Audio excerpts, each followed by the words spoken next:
Hello once again, and welcome to another edition of the SaskAgToday.com Roundtable. I'm joined by the Chief Agricultural Editor for SaskAgToday.com, Kevin Hirsch, as well as the 620 CKRM Agri-News Director in Regina, Ryan Young. I'm Doug Falconer, Agriculture Director at GX94 in Yorkton. And looking back at the week that was, Kevin, we had a report this week that in Alberta they had a way more canola disease than we did in Saskatchewan or Manitoba. Does that surprise you at all? Actually, it does a little bit because many parts of Alberta were dry, especially in the south. But Alberta is a pretty diverse geography, so the main canola growing areas, I guess it's not a surprise they weren't as dry or as much moisture deficit. But it's good that we have the people that look at prevalence and severity and do the measurements and disease and try to keep track. Certainly, clubroot has become less of a concern as you look back over the last decade. There was once a time where we thought clubroot was going to really decimate or limit how much canola we could grow in rotation, and that problem has been largely overcome with variety development, and it isn't the serious threat that it once was considered to be. But there's a number of other canola diseases. Blackleg, we haven't completely overcome. You talk about verticillium wilt. There's always something that is on the horizon with canola, and great to see that the monitoring continues to try to keep on track of the disease. Switching now to mustard, and Sask Mustard has meetings upcoming. And Ryan, you had a chance to speak with their president about Invigor Gold and what that could mean to mustard. It's going to be a big ticket item in the AGM. Is a lot of talk about Invigor Gold from BASF. Now, the major concern with Sask mustard and mustard producers as a whole is Invigor Gold is a GM variety of mustard, whereas producers, they normally grow non-GMO mustard. So a lot of markets that buy our mustard as well, they prefer the non-GMO brand, from what Norm Hall was telling me. So the fact that there is a genetically modified variety that might be introduced in the Southwest, especially where a lot of the mustard is grown, that's a major concern. And there's concerns about cross-pollination and just a whole cascade of issues that could arise. So they're hoping to have somebody, a representative from BASF, come to the meeting and kind of address that and field any questions that producers might have. When I asked Norm about that, he said that it's still in the works to try and line up somebody, but it's still in progress. Now, that was a few days ago as of this recording. I don't know if they've confirmed that yet or not, but hopefully they can get somebody. But again, that'll be a big focus for the AGM next month. Kevin, I know we've talked about Invigor Gold in the past. Yes, and it's I was actually surprised that I didn't see it in the newsletter that came out this fall. But and I asked Sask Mustard about that, and they said, well, at that time they had meetings with BASF, and they didn't want to put it in the newsletter, and the timing of newsletter takes quite a while before it gets printed and gets into the hands of producers. So I think they sent the news release out just because they didn't make it into their newsletter that went into every mustard producer. But certainly a big concern. Brassica juncea is the same species as brown and oriental mustard, and BASF has got a canola variety that's Brassica juncea that they want to launch, saying it will be more drought tolerant. But it's really difficult to believe how it will be possible to keep genetic modification out of mustard. And certainly the customers for brown and oriental mustard in Europe and Asia have always wanted non-GMO mustard, didn't want any genetic modification tools used in mustard breeding, and the mustard industry has adhered to that. But I can't see how you're going to stop cross-pollination if Invigor Gold is allowed to be registered and grown. So a very interesting issue. It'll be a great discussion during crop production week when mustard has its AGM. Another story that broke this week was that Parrish and Heimbecker is purchasing Grains Connect Canada. Is this a big deal, Kevin? I think it's a real symptom of what's happening in the grain industry. Back when the Canadian Wheat Board's monopoly was removed, I think there was a feeling among some grain companies, especially ones exterior to Canada, and even the ones at home, that, oh, this is going to be a great opportunity for the grain industry. Let's expand. Well, the sad fact is that the grain elevator, the inland terminal system in Western Canada is overbuilt and competing so much for the same grain that the margins are low. And a company like Grains Connect, made up of Grain Corp, which is an Australian-based company, and a Japanese cooperative that had four modern terminals, two in Saskatchewan, two in Alberta, basically is wanting to exit the business after being here for less than a decade. And they were partners with Parrish and Heimbecker at the Fraser terminal in Vancouver, Port of Vancouver. So P&H is going to buy them out. P&H, a long-standing Canadian company based in Winnipeg, but I think it's just a sign of the difficult finances and difficult margin situation in an overbuilt grain handling system in Western Canada. Other news that broke this week as well is that Agri-City is now under creditor protection. How will that impact producers, Kevin, and when it comes to Genesis fertilizers and all that sort of thing? It's a great question, and reading through all of the documents, I'm not sure whether producers who are owed product or owed money from Agri-City will actually receive any of that money.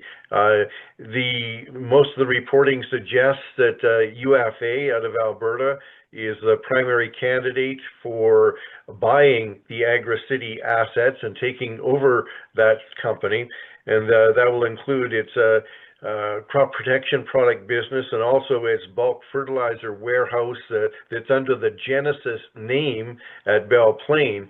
But Agri-City, or the Genesis group, gets a little confusing because there's the Genesis fertilizer is the plan to build a multi-billion-dollar fertilizer manufacturing plant at Belle Plaine, and it has some of the same people behind it, but it's said to be separate and aside from these Agri-City dealings.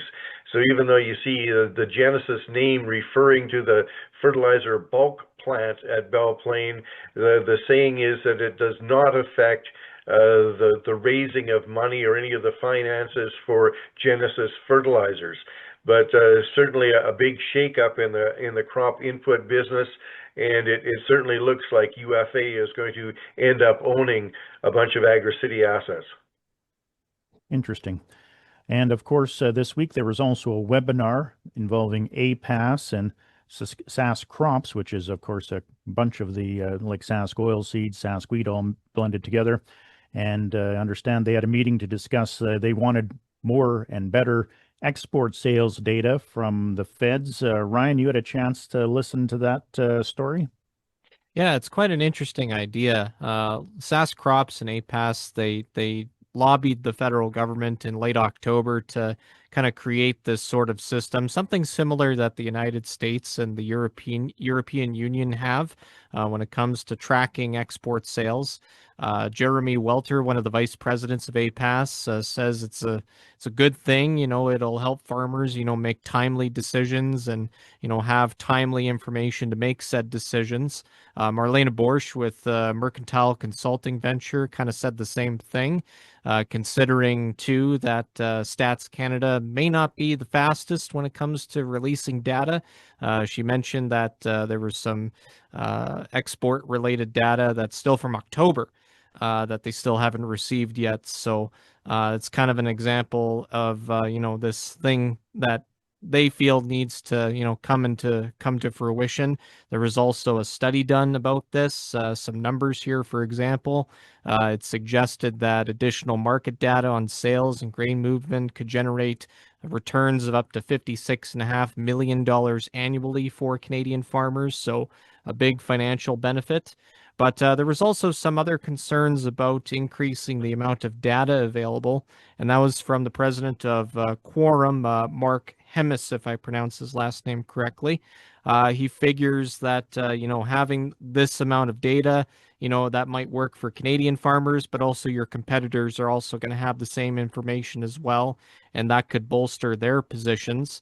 Now, while I understand, where he's coming from, I kind of personally feel that, Canada always punches above its weight when it comes to grain marketing anyway. So having this information in competitors' hands wouldn't be too big of a deal. We always find a way to kind of come out on top, so to speak. So we'll see where this idea goes. It was kind of an interesting webinar and interesting to hear both sides.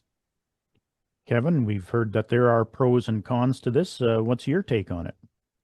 Well, an export sales reporting program has been requested and talked about for a long time. Farm organizations are bringing more pressure to bear to get something like this established. I don't have much confidence in it's going to produce X million dollars more in better sales, but I do believe that we should have a system that's at least comparable to the US and can report sales of size when they're made. I see the major danger of getting into a situation like the Great Grain Robbery of the early 1970s, when the Soviet Union at the time went around and made purchases, large purchases from a number of countries, and no country knew that the other ones were also being bought out, and suddenly there was actually a grain shortage. The Soviets got away with buying a lot of grain cheaper than the market would have otherwise indicated. So I think there's a good argument to be made for an export sales reporting program.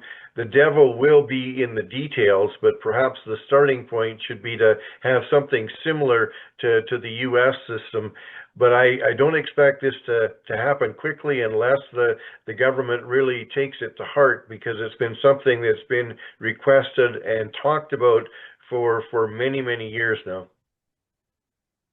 We also saw on Friday the Saskatchewan Ministry of Agriculture released a news release saying that Saskatchewan crop production hit a record high in 2025, saying we reached a record 41.9 million metric tons, which is a 13.7% increase over last year and to 24.1% above the 5-year average, including a new record for canola this year at 12.2 million metric tons, and a new record high for lentils at 2.9 million metric tons.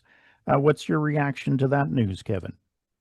Well, it's sort of like Chuck Penner's presentation to Canary Seed Development Commission of Saskatchewan. He wondered how many different ways you could say burdensome, and the big crops we have look like there's going to be burdensome supplies. Grain prices continue to slip dramatically, and it's obviously good news to produce a very big crop, and it's particularly amazing that Saskatchewan produced a record crop when there was crop production problems in the southwest corner of Saskatchewan. So the other areas of the province really picked it up to be able to actually produce a record crop given some production constraints in one segment of the province. Also on Friday, the Saskatchewan Ministry of Trade and Export Development released their latest numbers, and they're saying that they're continuing to support food and energy security worldwide. Saskatchewan products are being sent to over 160 countries. And when you look at the list, a good chunk of the major exports are agricultural related. And we're seeing more and more countries purchase agricultural products from Saskatchewan. Is that good considering the state we're in with the United States, China, and India? Certainly is. Those are our big customers, but the more diversification we can get, the better. And if you start looking at the numbers month by month, you can see exactly when the Chinese tariff on canola seed came into effect, because canola sales to China virtually stopped that month.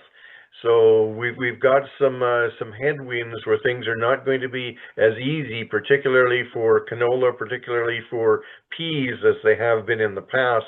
And it's an amazing thing to think that we export to 160 countries.